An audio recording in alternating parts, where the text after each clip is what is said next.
What's up, y'all? Um, Not sure how long this is gonna go because literally right as I started to set up the stream, hearing thunder.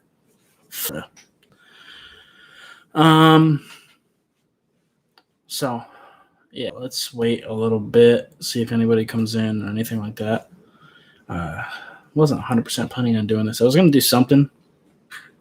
It's probably gonna be a video, but honestly, I'm bored.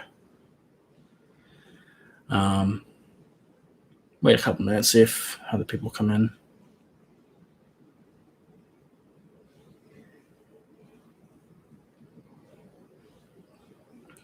Hopefully, hopefully I'll be able to stay live for a little bit because I'm hearing thunder already. Literally, right as I went to set up, thunder.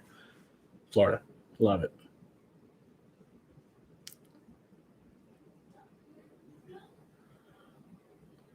Fuck it, let's just get into it. So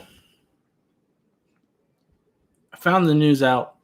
Last night, right? I was actually just about to go to bed. I was just about to fall asleep and started looking through Facebook on my phone just real quick before I went to sleep, and I seen the news that he had passed. Honestly, I didn't believe it at first. I had to look it up, make sure it was true. Because there's a lot of fake celebrity deaths out there. You just never know. So I just wanted to confirm, and it's not even just the fact that he died; it's the fact that he had been fighting cancer throughout the movies. And that's crazy. They say he had it for 4 years. That's insane. The fact that he'd been fighting colon cancer that whole time, and we had no idea. That just goes to show you, man, that you never truly know what the next person is going through. Like, you can pretend that you do. Obviously, you guys have probably been through whatever you've been through, but you just never know what's going on in someone's life. Like, people were clowning on this man for a long time, like especially recently about him losing weight like that. But it was obvious that something was wrong. That wasn't like a normal weight loss thing. At first, I thought maybe it was for a role or something like that, but it just didn't look healthy. I didn't know it was cancer, but it looked like something was wrong. I guess this confirms it. But yeah, I don't.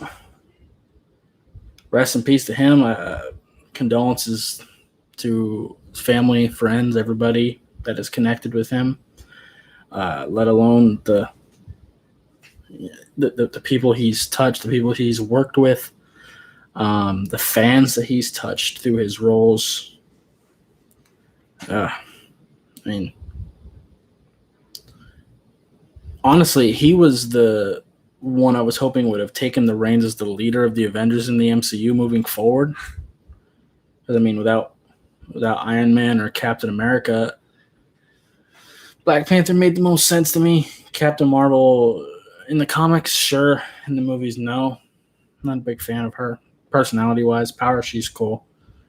He was the only one that I could really see taking up that role, and I don't know what the plans are now. I believe that they finished filming Black Panther 2 already, from what I've heard, like before this happened. So if that's the case, that's good. Hopefully they don't need to do any reshoots, and if they can't, and if they have to, hopefully they can figure something out. But I don't know, man. It's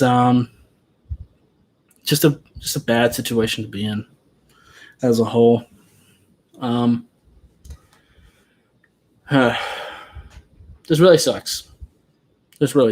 I mean, 2020. It's just constant. It's just constant.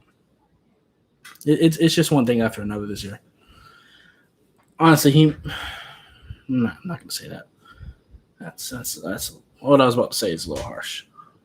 Not toward him, but toward the way this year's going. Yeah. But yeah. Anyway, I'm gonna move on here. But I got some other things I want to talk about because I've been wanting to do a live stream last couple of days just because of things going on with the Miami Dolphins as well. But I wanted to start that off talking about Chadwick Bosman because I love it. I loved him as an actor and as a person, all that. So I wanted to start off with that. But Dolphins have been involved in some things. First off, we'll talk about Donald Stanley because this is a little bit less of a conversation. We released our rookie center, Donald Stanley. So, I mean, it makes sense. I mean, personally, I probably wouldn't have. I probably would have let go of Daniel Kilgore first, but unfortunately, there's no preseason, so these rookies don't get an opportunity to really prove themselves. And unfortunately, he got cut. We're going to see a lot more cases like this where undrafted guys who really haven't gotten a chance to prove themselves are going to get cut this year because there's no preseason. It's just the unfortunate truth of what's going on. As far as our offensive line goes, I don't think it'll be too bad. Depth-wise, like I said, we have Ted as our starter, most likely at center. And then we still got Daniel Kilgore to back him up. So ultimately, it's not that big a deal as far as depth goes. But personally, I would have started Ted, let go of Daniel Kilgore, and let Donald Stanley be his backup and continue to develop under him. That would have been my decision. Just because Daniel Kilgore has had longer to prove that he's trash, at least let at least let Donald Stanley try to prove himself. But who knows? Maybe he was looking like a scrub in training camp. Who knows? I'm not there. And the Dolphins really ain't showing shit. It's kind of frustrating, actually, trying to cover training camp for the Dolphins because, like, you see, like, the Ravens and the Browns, Jets, like, doing full live streams of their training camp practices. Dolphins, you're lucky to get a couple highlights. And it's going to be almost all Tua. Oh, one thing I actually forgot to write down, but I definitely want to talk about. We'll get into that here in a second. But I'm going to wrap up the things with Donald Stanley first. I think he'll get an opportunity somewhere else. Hopefully he does, because I think he can be a decent player. I made a video talking about him when we signed him. So go ahead and check that out. If I remember, maybe I'll put it in the description of this video after I'm done with the live stream. When it becomes just a regular video, I might do that. Probably not. I'll probably forget. But if not, just search up Anime Dolphin, Donald Stanley. You'll find it. But because I got some notes next to me, but one thing I did forget to write down is Ryan Fitzpatrick. Condolences to him as well. 2020 is a bitch. Wasn't it cancer as well? His mother just passed away. So condolences to Ryan Fitzpatrick. He had to leave practice. It sounds like it had happened before practice, and I guess he tried to just push through it, and I guess he couldn't. He ended up having to leave early, which can't judge him there. Dude lost his mom. He probably tried to look to football to try to get himself out, try to escape. Probably just was too much. So I can't fault him there. Dude lost his mom. But condolences to him. Everyone else around her, kind of like I just said with Chadwick Bosman. Like I said, it's just depressing all around. But yeah. But Brian Flores already made a statement. He isn't like retiring or pulling away from the team and nothing like that. He just went home. So the next one is Caitlyn Bellage. This is the one that is going to take a little longer to talk about. I'm probably going to get my thoughts on this and then probably wrap it up if no one's in the chat. So Caitlyn Bellage, we traded him to the Jets. We traded him in, I believe, a 5th-round pick for a 4th-round pick. I'm not a big fan of the trade. personally. Not upset that he's gone necessarily, because like I said, when I was doing these running backs, honestly, someone was going to have to go, and honestly, I'd prefer it be Caitlyn Bellage than Patrick Laird or Myles Gaskin.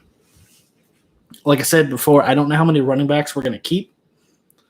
But having an additional fourth-round pick will be nice, and I think we were going to have to cut him anyway, so this is just basically, in my eyes, getting a fourth-round pick for a fifth-round pick.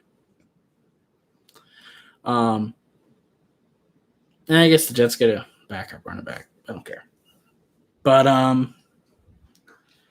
yeah, because we got, of course, we've got Matt Breida. We've got Jordan Howard being our number 1 and 2. However that works out, I think it'd be more of a rotational thing depending on the circumstance, what we're going for. If we're going for like power, you put out Jordan Howard. If you're looking for a receiving back, you put out Matt Breida. And then the other guys, it's just depending on how many running backs we decide to keep. Of course, Chandler Cox, he's our fullback, so he's almost guaranteed to make the roster because we drafted him last year. So he's going to be on the team.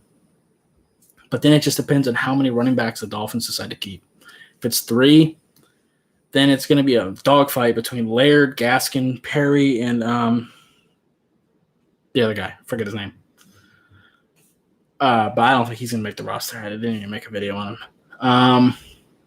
So, yeah, I mean, Malcolm Perry, he's more of a kind of like a systems, I don't want to say scat back necessarily, but he's just going to be someone that we move to different positions. He's probably going to go out to play a little bit of receiver, do a little bit of running back things, maybe do some special teams things, probably have him throw the ball a couple of times because he was a quarterback at Navy. But overall, I mean, I'm excited to see what we can do with him.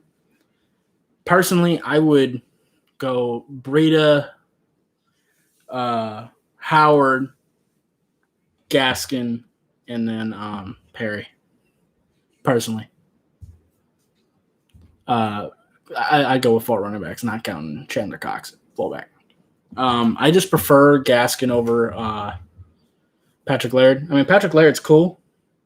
He's a better receiver. Better receiving target, but as a pure runner, I think Gaskin's definitely got him there. The advantage to Patrick Laird is that you can put him out wide, put him out in the slot, and get a little bit of work from him. I'd like to put one of them on the practice squad if we can, but I just don't know if that's going to be in the cards or not. It'll be really interesting to just kind of see how this running back room fleshes out. That's kind of why that was the first position I really took a deep dive in. At least hard. As far as the season goes, I'm excited, but I'm also kind of like, is this really going to even happen? I'm kind of just waiting to see if we're even going to have football in the first place. I hope we do.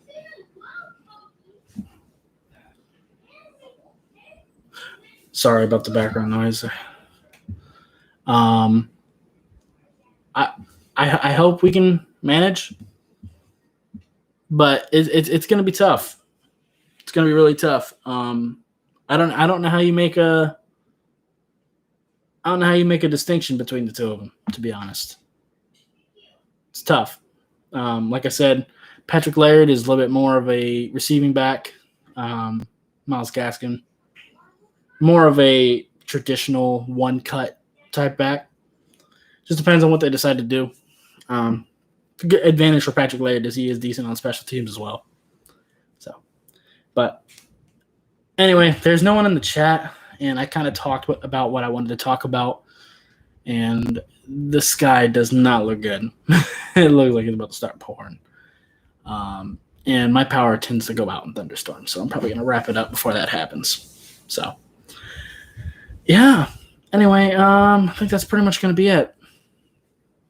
If you liked it, I really appreciate you hitting that like button. If you have any questions or comments, leave in the comments down below once this is a full video, not just a live stream. Hit the bell notification if you haven't. I always forget to say that, but whatever. But yeah. Bye, guys.